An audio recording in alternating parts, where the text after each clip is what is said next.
اگر ہم دنیا کی سب سے رہسیہ جگہ کی بات کرتے ہیں تو ہم سب کے ذہن میں صرف ایک ہی نام آئے گا اور وہ نام ہے ایجپٹ۔ مصر ایک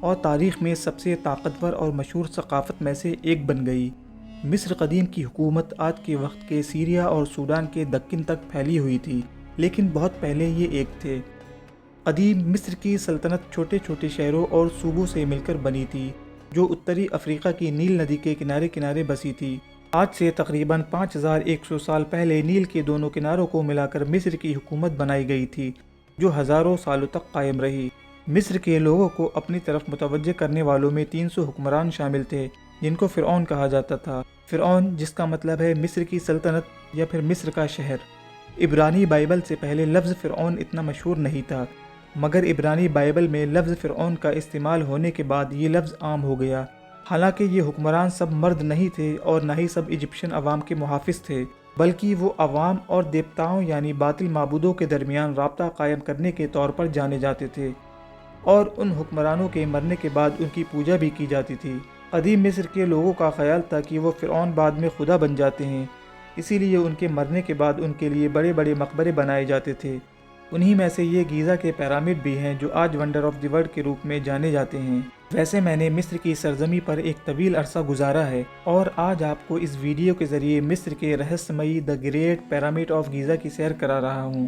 مصر کا نام سنتے ہی بہت سے لوگوں کے دلوں میں کافی سارے خیال آتے ہیں۔ دریائے نیل کا شہر، ممیز کا شہر، پیرامڈ کا شہر، اور ایک نام جو سب سے پہلے ذہن میں آتا ہے فرعون۔ فرعون یہاں کے بادشاہوں کو کہا جاتا تھا۔ ان میں سے کافی سارے فرعون اچھے بھی تھے اور کچھ برے بھی، جیسا کہ رمسیس سیکنڈ جس نے خدائی کا دعویٰ کیا تھا، تو فرعون یہاں کے بادشاہوں کا لقب تھا۔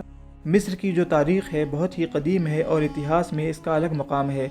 مصر میں بہت ساری قدیم عمارتیں ہیں جس میں سب سے بڑی اور پرانی عمارت دی گریٹ پیرامڈ آف گیزا بھی شامل ہے۔ یہ دنیا کے سب سے پرانے عجوبوں میں سے ایک عجوبہ ہے۔ یہ مصر کے ایک شہر گیزا میں موجود ہے۔ گیزا مصری یادگاروں کا گھر ہے جس میں 3 بڑے اہرام بھی شامل ہیں جو آج سے قریب 4600 سال قبل شاہی مقبروں کے طور پر تعمیر کیے گئے تھے۔ حیرانی کی بات یہ ہے کہ ان اہرامات کو بنانے کے لیے جن پتھروں کا استعمال کیا گیا تھا ان کا وزن تقریباً 2000 سے 3000 کلو تک تھا۔ آج کا انسان یہ سوچنے پر مجبور ہے کہ اس زمانے میں ان پتھروں کو کس طریقے سے اٹھایا گیا ہوگا، کیونکہ اس دور میں آج کی طرح سائنس اور ٹیکنک موجود نہیں تھی۔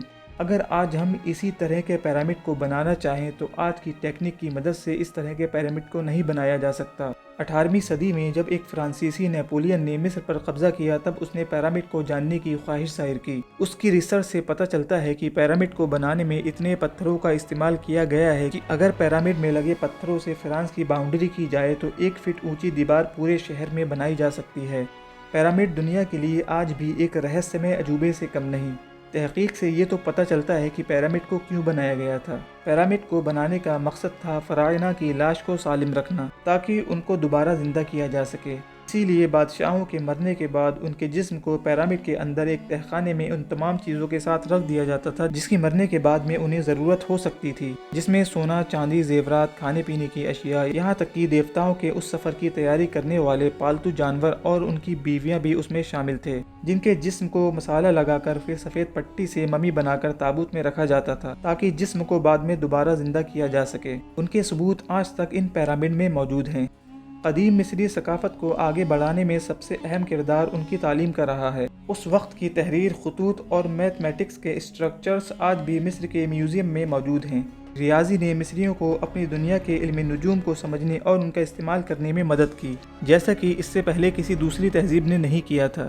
اپنی میتھمیٹکس کے علم کی وجہ سے انہوں نے اتنے بڑے ڈھانچے کو تشکیل کیا جس کو پیرامڈ کہا جاتا ہے۔ مصریوں نے ہی ریاضی کے استعمال سے وقت کو سمجھنے اور دن اور رات میں 24 گھنٹے ہونے کی تقسیم قائم کی اور ایک شمسی کیلنڈر بنایا جو تاریخ کا پہلا ڈیٹنگ سسٹم تھا جس میں ایک سال میں 365 دن ہوتے ہیں۔ آخر میں مصریوں نے نیل کے ارد گرد زمین کی پیمائش اور سروے کرنے کے طریقے تیار کیے جس کے ذریعے انہوں نے ڈیمز، کینال اور نہریں تیار کی تاکہ کھیتی باڑی اور رہائش میں آسانی ہو سکے۔ اس کے علاوہ مصر قدیم نے دنیا کو بولنے اور لکھنے کی زبانیں بھی دیں جس کے ذریعے وہ اپنی ثقافت دوسروں تک پہنچا سکے۔ یہ نظام حضرت مسیح کے پیدا ہونے سے 3150 سال پہلے تیار کیا گیا تھا جس میں 700 سے زیادہ تصویری حروف شامل تھے جو آج بھی مصر کے پیرامڈ اور بڑے بڑے پتھروں میں کندہ ہیں۔ اس کے بعد انہوں نے حروف کی تشکیل کی جس کو پیپرس ایک قسم کے کاغذ پر لکھا جاتا تھا۔ اسی وجہ سے قدیم مصری ثقافت کئی ہزار سالوں تک پھلتی پھولتی رہی۔ بالآخر تمام ثقافتوں کی طرح مصری قدیم ثقافت کا بھی خاتمہ ہو گیا۔ مصری تہذیب کے خاتمے کے سبب میں ان کی جاہلانہ رسوم اور لوگوں پر بیجا تشدد کرنا بھی شامل ہے، جیسا کہ اس وقت کے فرائض نے کیا، یہاں تک کہ اپنے ربوبیت تک کا اعلان کر دیا۔ سب سے پہلے جس بادشاہ نے خدائی کا دعویٰ کیا وہ حضرت ابراہیم علیہ السلام کے زمانے میں تھا۔ اگر یہ ویڈیو اچھی لگی تو سبسکرائب ضرور کریں، اور حضرت موسیٰ علیہ السلام کے معجزات اور کوہ طور کی زیارت کرنے کے لیے ڈسکرپشن میں دیے گئے لنک پر کلک کریں۔ ملتے ہیں نئی ویڈیو کے ساتھ۔ اللہ حافظ۔